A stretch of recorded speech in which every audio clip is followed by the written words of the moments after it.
Chers amis, dans mes précédents billets, j'ai parlé de l'UNRWA, l'Office de l'ONU pour les réfugiés palestiniens, qui a une lourde responsabilité dans la radicalisation des jeunes de Gaza.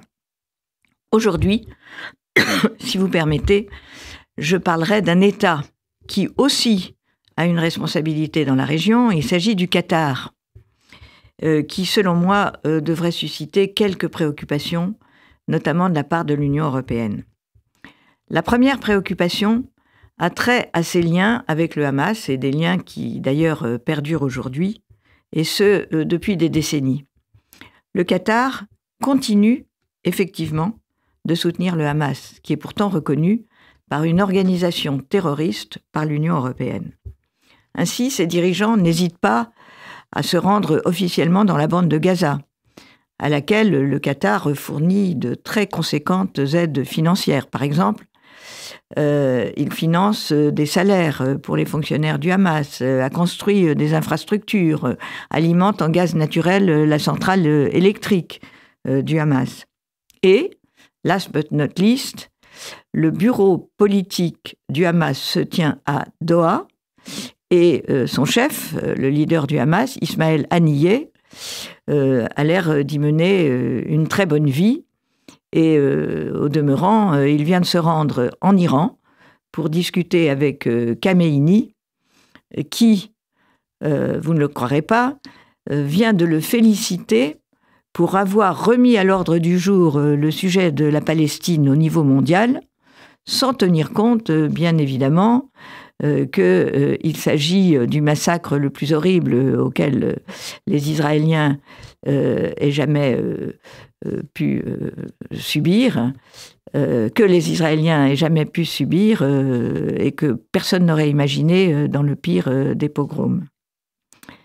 Or, si le Qatar a menacé de chasser les leaders du Hamas de Doha, il ne l'a pas fait. Et l'Europe, elle, eh bien, elle n'a rien dit. La deuxième préoccupation est liée au rôle du Qatar dans les négociations entre le Hamas et Israël. Après une première libération d'otages à un prix très coûteux en termes de libération de criminels qui étaient détenus en Israël, eh bien, plus rien ne s'est passé. Et comment expliquer l'incapacité manifeste du Qatar à faire aboutir un accord sur la libération des quelques 134, s'ils sont encore vivants, otages qui sont torturés par le Hamas et d'autres groupes armés? Comment l'expliquer alors que, dans son ordonnance du 24 janvier 2024, la Cour internationale de justice appelle, je cite, à la libération immédiate et inconditionnelle de ces otages. Le Qatar, sur cette base juridique, avait tous les moyens de convaincre le Hamas, qui détiennent ces otages, de les libérer pour que la guerre s'arrête et que les négociations commencent véritablement. Mais il ne l'a pas fait, et l'Europe, elle, n'a rien dit.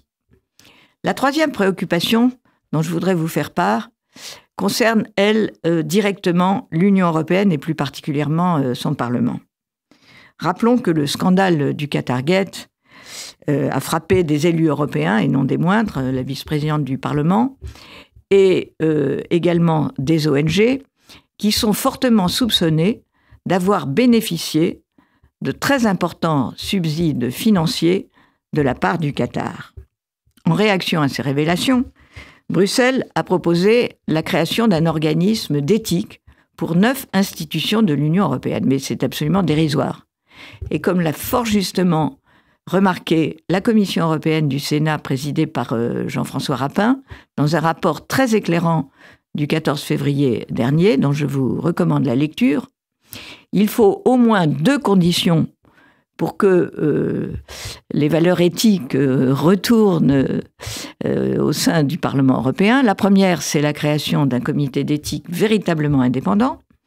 Et la deuxième, c'est un véritable contrôle également du registre de transparence qui répertorie les lobbies, c'est-à-dire les organismes socio-professionnels et les ONG, lesquels, il faut le dire, ces ONG jouent un rôle crucial d'influence et même parfois d'ingérence dans l'Union européenne.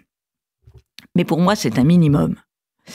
Et je souhaiterais que l'on saisisse les débats sur la proposition de la Commission sur les associations transfrontalières pour obliger ces ONG à un reporting financier, notamment quand elles perçoivent des fonds de l'étranger, et aussi un reporting extra-financier sur leur track record sur le terrain. Ces ONG sont très promptes à faire la morale un peu à tout le monde, notamment aux acteurs politiques et aux acteurs économiques, qu'elles soient astreintes aux mêmes obligations de transparence que ces derniers, serait à mon avis juste et sain. Et pour une fois, le Qatar, à défaut de contribuer à des négociations véritables entre le Hamas et Israël, aura contribué à renforcer un tout petit peu l'éthique européenne.